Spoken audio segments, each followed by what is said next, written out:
Ce soir, nous allons décortiquer un petit peu la notion de contrat. Alors, pas seulement le contrat de travail, mais surtout l'ensemble des contrats qui entourent notre vie. Qu'est-ce qu'un contrat? Un contrat, c'est l'engagement de personnes à faire des choses en échange d'engagement des autres personnes à faire des choses, peut-être, parce que parfois, il n'y a pas de contrepartie. Le contenu du contrat, on a en règle générale la chose suivante: qui, quand, quoi, où, comment. Dans tous les contrats, on trouve ça. Qui, ce sont les personnes qui signent le contrat. Quand, c'est la date de signature du contrat et la date d'effet du contrat. Quoi, c'est le contenu du contrat, c'est le descriptif. Où, c'est le lieu où s'applique le contrat. Parce que parfois il y a un périmètre aussi, et puis c'est le lieu où il a été signé, mais c'est aussi le lieu où il s'applique. Et comment, c'est les différentes clauses qui encadrent la réalisation du contrat. Vous voyez que ça s'adapte un petit peu à tout, que ce soit une location de véhicule, l'achat d'une baguette de pain, voilà, l'achat de la baguette de pain, qui, le boulanger et le client, quoi, la baguette de pain, quand, le jour où elle est achetée, ou dans la boulangerie, comment, eh bien, avec des gants, sans des gants, avec le petit bout de papier, et c'est la contrepartie, c'est le montant de la contrepartie, ça fait partie du quoi. Quoi, c'est d'un côté la baguette de pain, de l'autre, la rémunération de la baguette de pain. C'est l'échange qui a lieu entre les deux personnes. Bien évidemment, il y a plusieurs catégories de contrats. On va chaque fois mettre en opposition deux types de contrats qui sont différents. Par exemple, on a le contrat synallagmatique et le contrat unilatéral. Le contrat synallagmatique, c'est un contrat qui est signé avec au moins deux personnes. Et c'est un contrat bilatéral qui fait naître des obligations de part et d'autre. C'est que chacun s'engage à faire quelque chose. Donc la plupart de nos contrats sont synallagmatiques. Je vais chercher ma baguette de pain chez le boulanger. Le contrat est synallagmatique. Le pain est censé être mangeable et moi je suis censée payer ma baguette de pain. Oui, chacun s'engage. À l'inverse, on a le contrat unilatéral. Le contrat unilatéral, eh bien, c'est qu'il n'y a qu'une seule personne qui s'engage. Quels sont les types de contrats? Le contrat de don, par exemple. Quelqu'un qui s'engage à donner à quelqu'un d'autre.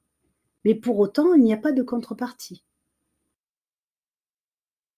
L'adhérent qui s'engage envers une association, mais en contrepartie, l'association ne s'engage à rien. Elle n'a pas d'obligation. Ça, c'est le contrat unilatéral. La promesse de vente ou la promesse de don aussi, ce sont des contrats unilatéraux. La promesse de vente, c'est quelqu'un qui va vendre un bien s'engage à proposer le bien à une personne. Mais par contre, cette personne-là ne s'engage pas pour autant à acheter. Voilà. Ça, c'est la promesse de vente. C'est pas la promesse de vente consiste devant notaire. Par exemple, j'ai mon voisin qui a une maison mitoyenne à la mienne et ce que je voudrais, c'est acheter sa maison si un jour il vend. Donc à ce moment-là, je vais aller le voir et je lui fais signer une promesse de vente comme quoi, mais s'il vend, d'abord, il me propose. Et moi, je suis libre de dire non si ça ne m'intéresse pas à ce moment-là. Voilà la différence entre le contrat synallagmatique et le contrat unilatéral. Alors bien évidemment, le contrat de travail est un contrat synallagmatique. Maintenant, on a le contrat à titre onéreux et le contrat à titre gratuit. Le contrat à titre onéreux, c'est qu'il y a une contrepartie, qu'elle soit financière ou par le biais d'un autre objet. Je tond le gazon de mon voisin et puis mon voisin vient me faire du repassage. C'est un contrat à titre onéreux puisqu'il y a une contrepartie, quelle qu'elle soit. Ça s'appelle l'entraide. Alors l'entraide, ça existe et de manière légale, si on ne veut pas tomber sous le coup du travail dissimulé, eh bien, il faut tenir un cahier d'entraide. C'est-à-dire que les personnes qui font partie du réseau d'entraide, sur le cahier, notent qui a fait quoi pour qui, et on donne une valeur d'équivalence, et comme ça, chacun a des unités. C'est-à-dire on va échanger des services, des connaissances et des objets, et c'est sur du troc. Et comme dit le troc, il y a toujours une contrepartie.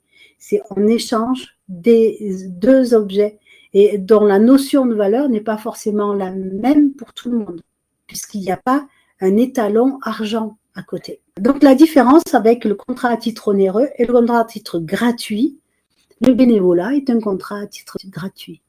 Quand le bénévole dit « moi, je vais venir tenir la boutique du secours populaire ou des restos du cœur pour que les personnes viennent récupérer leur panier », eh bien, je le fais gratuitement.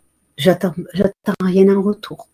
Ouais. Donc voilà, c'est ça, à titre gratuit, il n'y a pas de contrepartie, aucunement. Le contrat commutatif et le contrat aléatoire. Le contrat commutatif, c'est que chaque partie s'engage à quelque chose de défini. Sur le contrat, c'est défini. Hein. Je loue une voiture de telle date à telle date, pof, en contrepartie, il y a un tarif. Donc la société de location de voiture s'engage à me louer le véhicule et moi, je m'engage à payer le prix. Ça, c'est commutatif parce que tout est fixé d'avance. Le contrat aléatoire, c'est que ce n'est pas fixé d'avance. On a un contrat type de contrat aléatoire. Le contrat aléatoire, ça va être le contrat d'assurance. On paye une prime d'assurance, mais en contrepartie, on ne sait pas si l'assurance nous remboursera quelque chose parce qu'on ne sait pas si on aura un sinistre. L'assurance qui contracte, elle sait que nous, on va lui verser des sous. Ce qu'elle ne sait pas, c'est combien elle devra nous verser si d'aventure on avait un sinistre. Là, c'est aléatoire. Quand on joue au loto, on sait qu'on paye 2 € pour jouer au loto et on ne sait pas si on va gagner. Ça, c'est le contrat aléatoire. Le contrat consensuel et le contrat solennel. Le contrat consensuel, c'est un contrat où deux personnes individuelles et particuliers trouvent un consensus. Hein. Consensuel, consensus, hein, c'est de droit privé. Hein, voilà. Et le contrat solennel, c'est un contrat qui va être rédigé par une personne assermentée. Un notaire, un huissier. Voilà. C'est le contrat solennel. C'est-à-dire qu'il respecte une forme. Un contrat de vente d'immeuble signé par un notaire, il va avoir un aspect solennel. Il doit respecter une trame. Voilà. Consensuel, c'est entre des personnes physiques qui s'engagent à faire des choses. Ça ne veut pas dire qu'il n'y a pas une réglementation derrière qui encadre ce type de contrat. Un contrat de bail, il y a une réglementation derrière qui l'encadre. Mais pour autant, il n'est pas forcément solennel. Il sera solennel s'il est signé chez un notaire. L'acte de mariage est un contrat solennel. Un testament, c'est un contrat solennel.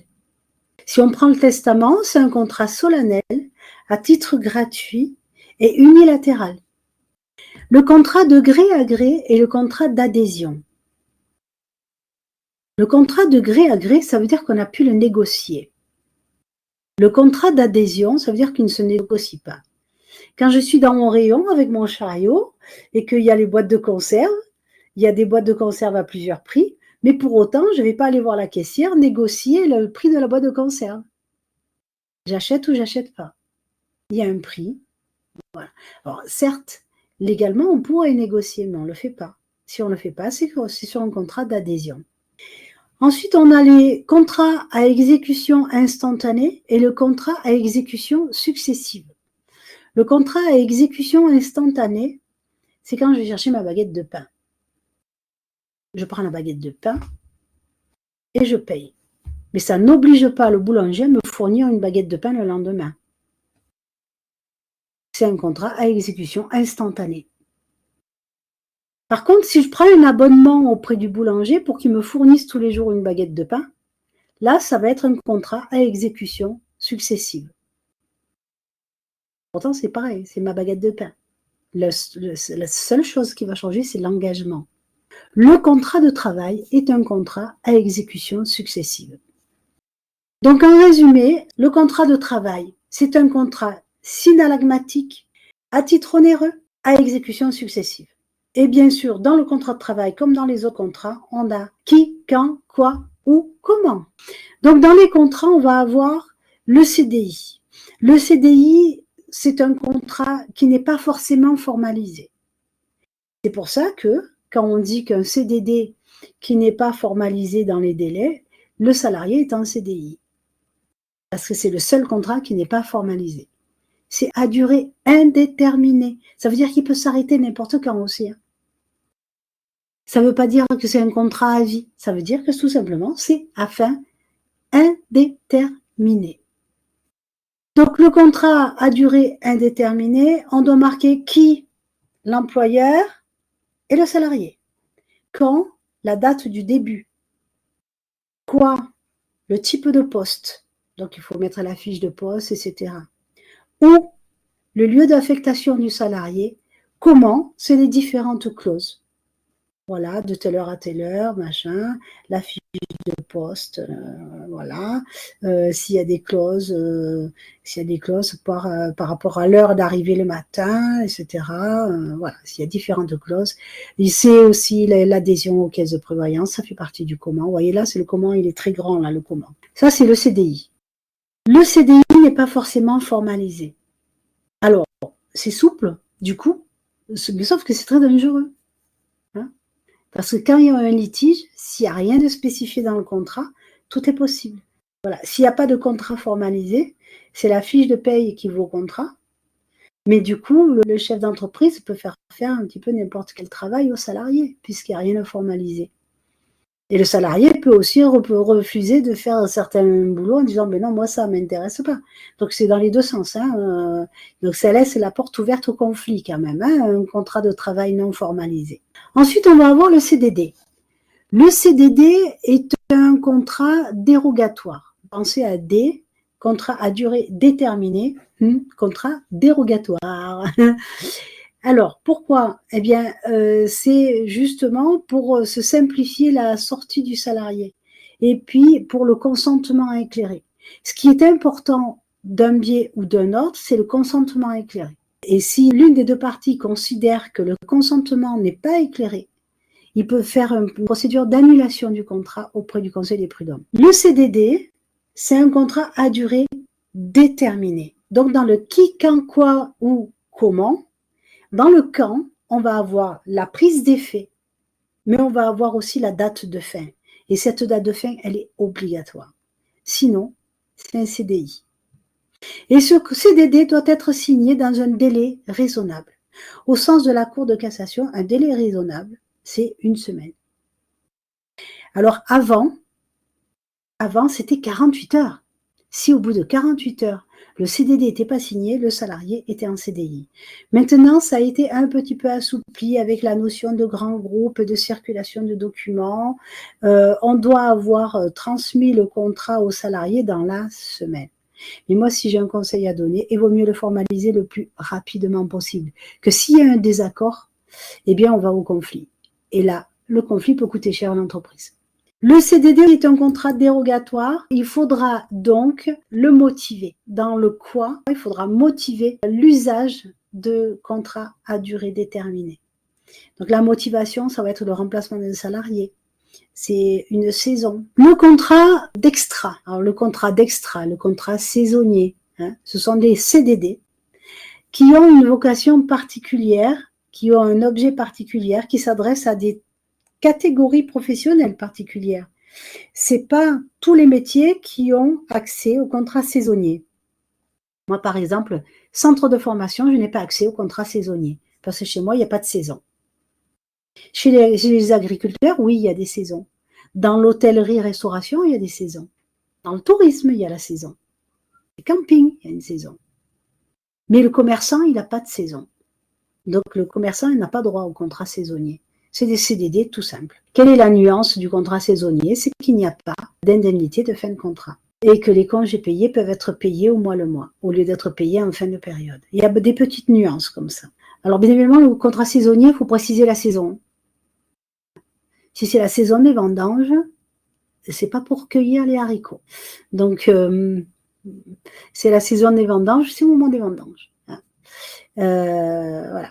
Le contrat d'extra. Le contrat d'extra, c'est un contrat où, en fait, dans l'heure de travail du salarié, on comprend les congés payés, on comprend l'indemnité de fin de contrat. Ça veut dire qu'il va être payé un taux horaire légèrement supérieur à la normale. Donc, le contrat d'extra n'a pas de fioriture autour. Il est payé à temps de l'heure, à la fin, mais c'est seulement dans le taux horaire, il faut qu'il y ait ce que la loi impose, c'est que le salarié sur sa journée, admettons qu'il soit là pour une journée, il faut que le salarié, il ait le minimum le SMIC, majoré de 10% de congés payés, majoré de 10% d'indemnité de fin de contrat. C'est pas qu'il n'y a pas d'indemnité de fin de contrat, c'est que en fait, on va calculer un forfait sur la journée et on va diviser par le nombre d'heures réalisées, ça va y faire un taux horaire. Donc, le contrat d'extra, lui, ne peut être fait que, pareil, par les professions qui y ont accès. Donc, c'est pareil, tourisme, hôtellerie, restauration, magasins, tous ces commerçants, on oublie le contrat d'extra. Et donc, il doit être motivé, ce contrat d'extra, par un événement ponctuel. C'est qu'on ne prend pas un contrat d'extra tous les dimanches. Non. Parce que la journée du dimanche, c'est pas exceptionnel. Par contre, la fête du citron à Menton, oui, c'est un événement exceptionnel. Donc, on peut prendre un contrat d'extra. Un mariage, c'est un événement exceptionnel. On peut prendre un contrat d'extra. Et bien évidemment, ça doit être motivé sur le contrat. Ça doit être spécifié sur le contrat. Ça, c'est le contrat d'extra. Le contrat intérimaire. Le contrat intérimaire, c'est un CDD, mais qui n'est pas passé entre l'entreprise utilisatrice et le salarié. C'est l'entreprise utilisatrice va aller chercher auprès de l'entreprise d'intérim un salarié qui va lui être mis à disposition. Le CDD est signé entre l'entreprise intérim et le salarié. Il y a deux contrats. Il y a un contrat commercial entre l'entreprise utilisatrice et la société d'intérim, et il y a un contrat de travail entre l'agent intérimaire et la société intérim. Et c'est un CDD, c'est le statut des CDD. Après, ils ont des avantages liés au fait que ce soit de l'intérim, hein, et c'est pas tout le monde qui a le droit de faire de l'intérim. Il faut être enregistré en tant qu'entreprise intérimaire pour pouvoir mettre à disposition des salariés. Il y a aussi le contrat de vacataire. Le vacataire est un contrat un petit peu particulier où la personne peut être en CDI, mais travailler à la vacation. Un jour il est là, un jour il n'est pas là. Et là, il est payé à la vacation, donc il n'y a pas d'histoire de mensualisation, etc. Une heure faite, une heure payée. Voilà. Et c'est pareil, selon les conventions collectives, il y a des conditions à respecter pour ces contrats-là. Je vais terminer sur le risque prud'homal lié au CDD. Le risque prud'homal lié au CDD, c'est quand le CDD n'était pas dans les normes. Donc, le salarié va demander au prud'homme d'annuler le contrat. Et ça, ils ont tendance à le faire, c'est un contrat dérogatoire. Attention, un contrat dérogatoire. Si le salarié obtient l'annulation du CDD par le Conseil des prud'hommes, il n'y a plus de CDD. Donc, il n'y a plus de papier. Il n'y a plus de formalisme puisqu'il a été annulé. Quel est le seul contrat qui est sans formalisme? C'est le CDI. Ça veut dire que le salarié, pop, il est en CDI. Parce que du coup, le contrat étant annulé à la fin d'un compte CDD, le salarié s'en va, on lui donne son solde de tout compte et basta. Il n'y a pas de procédure de licenciement. Il n'y a pas d'entretien préalable et nanana et nanana. Donc, le Conseil des prud'hommes va dire, on annule le CDD. Ah oui, mais du coup, il n'y a pas eu de procédure de licenciement. Donc, non seulement le salarié est en CDI, mais ce qu'il y a, c'est qu'il est toujours en CDI. Il n'a pas été licencié. Donc, les salaires sont dus. C'est-à-dire que les salaires entre le moment où le salarié a quitté l'entreprise et le moment où on passe en conciliation devant le Conseil des prud'hommes, toute cette période-là, eh bien, le salarié est toujours salarié de l'entreprise. Et les salaires sont dus. Mais pour autant, le salarié ne doit pas le temps de travail. Même si le salarié a trouvé un travail ailleurs, on s'en moque. Et les cotisations URSSAF sont dues à l'URSSAF. Et l'URSSAF va dire, ah mais vous êtes en retard. Et pouf, on a la majoration de retard URSSAF, plus les pénalités. il va falloir que le salarié aussi pense à payer les impôts là-dessus, hein, parce que c'est du salaire, donc il y a les cotisations dessus et il y a les impôts. Et en plus de ça, licenciement nul, pour réparer le préjudice au salarié, c'est minimum 6 mois de salaire de réparation de préjudice. On ne parle pas de la période qui est due au titre des salaires pendant lequel le salarié fait toujours partie de l'entreprise. Ça vient en plus. Et c'est au bon vouloir du juge. Donc le juge, il a un minimum de 6 mois à mettre, mais si le salarié a demandé 2 ans et que le dossier est suffisamment gratiné pour que le juge dise « Ah ben finalement, les 2 ans, ça le mérite », eh bien, il aura 2 ans de réparation de préjudice. Admettons que, par exemple, le CDD se termine en janvier. Le salarié va au prud'homme, on passe devant les prud'hommes fin juin. Déjà, on a 5 mois de salaire qui sont dus au salarié au titre du fait qu'il est toujours salarié de l'entreprise. Et là, le juge va dire « Ok, 2 ans de salaire ». Eh bien là, le salarié va toucher 2 ans de salaire qui ne seront pas soumis à cotisation, pas imposables, passés au titre de la réparation du préjudice, plus 5 mois de salaire qui sont dus parce qu'il fait toujours partie de l'entreprise. Là, qui sont soumis à cotisation et qui sont imposables.